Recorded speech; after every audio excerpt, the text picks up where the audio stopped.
This channel does not promote any violent, harmful, or illegal activities. All content provided by this channel is meant for an educational purpose only. Cancer Healer Center, a new beginning. এই মুহূর্তে আমাদের সঙ্গে প্রাক্তন BSF কর্তা সমীর মিত্র রয়েছেন। সমীর বাবু, good morning. মঞ্জিরা কথা বলছিলাম। সমীর বাবু, এই যে অরক্ষিত এলাকা যেখানে কাঁটাতার নেই, সেটাই তো মাথা ব্যথার কারণ সেখান দিয়ে গরু, মাদক পাচার রয়েছে, অনুপ্রবেশ একটা বড় সমস্যা রয়েছে। এরকম একটা সিচুয়েশন যখন গত কয়েকদিন ধরে লাগাতার বেড়ে গিয়েছে, সেই সময় বিজিবি আর বিএসএফ এর মধ্যে একটা ডিজি পর্যায়ের মিটিং হচ্ছে। এই বৈঠক আজ থেকে শুরু হচ্ছে। এই বৈঠকের মাধ্যমে এই সমস্যার সমাধান হওয়া কি আদৌ সম্ভব? কারণ এর আগে আপনিই বলেছিলেন যে বিএসএফ কিন্তু এই মুহূর্তে ধীরে চলো নীতি নিচ্ছে। ধীরে চলো নীতি বিএসএফ নিচ্ছে না, কিন্তু বিএসএফ ইনস্টিগেট করে এখনো পর্যন্ত তারা সহ্য করে যাচ্ছে। এখন আজকে ডিজি লেভেলের মিটিং হবে এবং তার প্রস্তুতিও নেওয়া হয়েছে। সেটা হয়তো যেমন একটা রিচুয়াল হবে না, অন্য সময় যখন বন্ধু রাষ্ট্র আমাদের বাংলাদেশ ছিল, বা মানে যাদের আমরা বন্ধু রাষ্ট্র বলতাম, সেটাই একটা খুব ভালো পরিবেশের মধ্যে এই মিটিং গুলো হতো এবং ভেরি প্রোডাক্টিভ। কিন্তু বর্তমান বাংলাদেশের যে পরিস্থিতি এবং তার উপরে এদের যিনি স্বরাষ্ট্রমন্ত্রী আর কি, তিনি স্বরাষ্ট্রটা দেখেন, তিনি যেভাবে তাদের যারা আসছেন মিটিং এ তাদের যেভাবে নির্দেশ দিয়েছেন, সেই নির্দেশটি অত্যন্ত উত্তেজক। তারা এইভাবে বলেছেন যে আমরা কি এইসব মানি না, মুজিব ইন্দিরার মধ্যে যে প্যাক্ট হয়েছে সেটা ইমিডিয়েট রিভিউ হওয়া দরকার। অর্থাৎ the tone was very very aggressive. ইতিমধ্যে মিস্টার জয়শঙ্কর এবং মিস্টার তৌহিদ তারা একটা মিটিং করেছেন বোধহয় কাতার কিংবা এইসব জায়গায়, এবং সেখানেও মিস্টার তৌহিদ বলেছেন যে আমাদের যে ধানমন্ডির যে বাড়িটা ভাঙা হয়েছে সেটা একান্তভাবেই আমাদের ইন্টারনাল ব্যাপার। সেখানে ভারতের এই মন্তব্য যে দুর্ভাগ্যজনক, এটা না বললেই ভালো হতো, because he himself is a diplomat. আমার মনে আছে উনি এখানেই ছিলেন, ডেপুটি হাই কমিশনার বাংলাদেশের, আমাদের কলকাতাতেই, এবং ভেরি সুইট পারসন। বাট যেহেতু উনি ওখানে রয়েছেন, ওনাকে অনেক কিছু বলতে হবে as a foreign minister adviser. এখন আমাদের প্রশ্ন হচ্ছে যে ডিজি এবং যেখানে আছে তাতে কমন পয়েন্ট হবে, এবং সেখানে আমরা বলবো যে আমরা এটা করব, ওনারা বলবেন যে না। কারণ উনি যেটা বলেছেন স্বরাষ্ট্র ওনাদের যিনি অ্যাডভাইসার, যে আমরা বাধা দেব। হ্যাঁ, তোমরা বাধা দেবে যদি আমরা আমাদের যে নির্দেশ কিংবা নিয়ম কিংবা আইন কিংবা যে এরিয়াটা রয়েছে সেটা যদি 150 গজের মধ্যে হয়। দ্বিতীয়ত হচ্ছে আমরা কাঁটাতারের বেড়া দেব। মঞ্জিরা, তুমি যে কথাটা বললে একান্তভাবেই ঠিক, যে সেখানটায় ওরা এই জায়গাটায় কাঁটাতারে বেড়া দিতে আমাদের যথেষ্টভাবে চেষ্টা করবে, ইনস্টিগেট করে, ইন্টিমিডেট করে, যাতে আমরা এর উপরে কোনো ফার্ম অ্যাকশন নেই, যেটা ওরা চাইছে।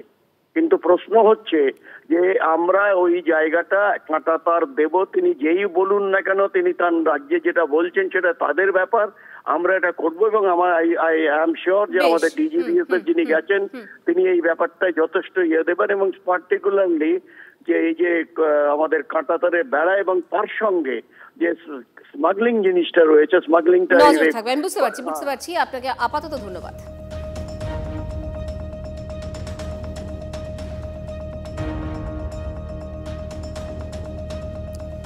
নির্বাচন নিয়ে, মানে সীমান্ত এলাকায় অশান্তির পাশাপাশি নির্বাচন নিয়ে ঘরেই চাপে রয়েছে ইউনূস। ভোট নিয়ে গড়িমসি করছে অন্তর্বর্তী সরকার। বিস্ফোরক অভিযোগ বিএনপির মহাসচিব রিজভীর। ভোটের ময়দানে নামছে বৈষম্য বিরোধী ছাত্র আন্দোলন ও নাগরিক কমিটি। আর কি জানতে পারছি আমরা? সিজন মনুল আমাদের সঙ্গে রয়েছেন, আমাদের প্রতিনিধি। সিজন,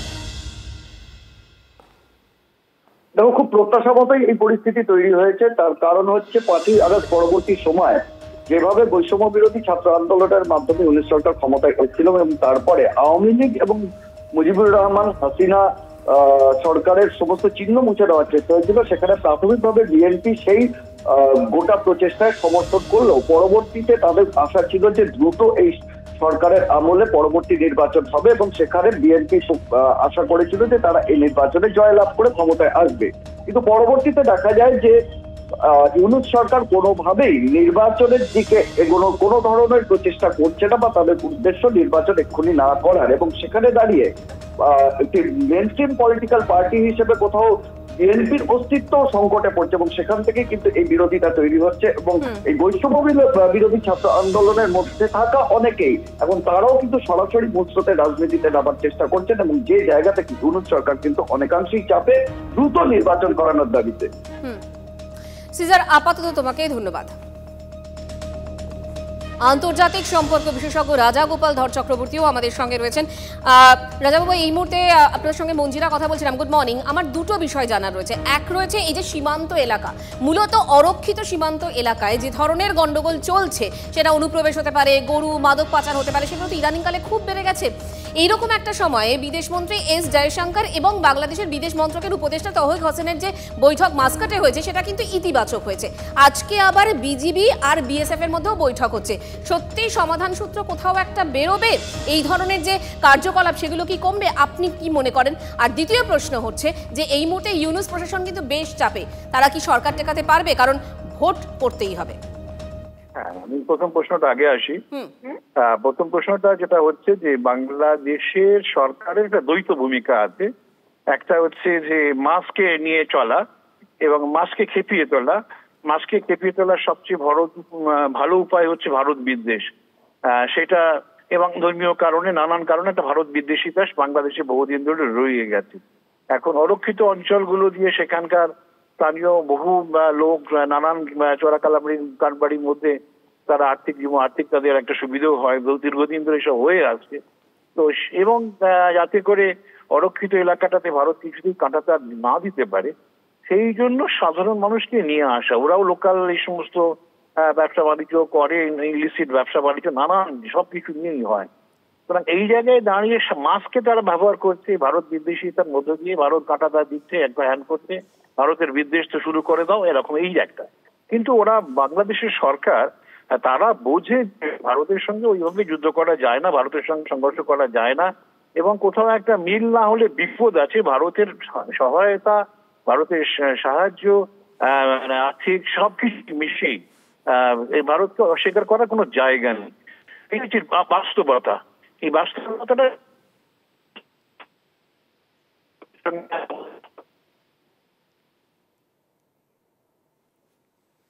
টেনশন বাড়িয়ে লাভ নেই।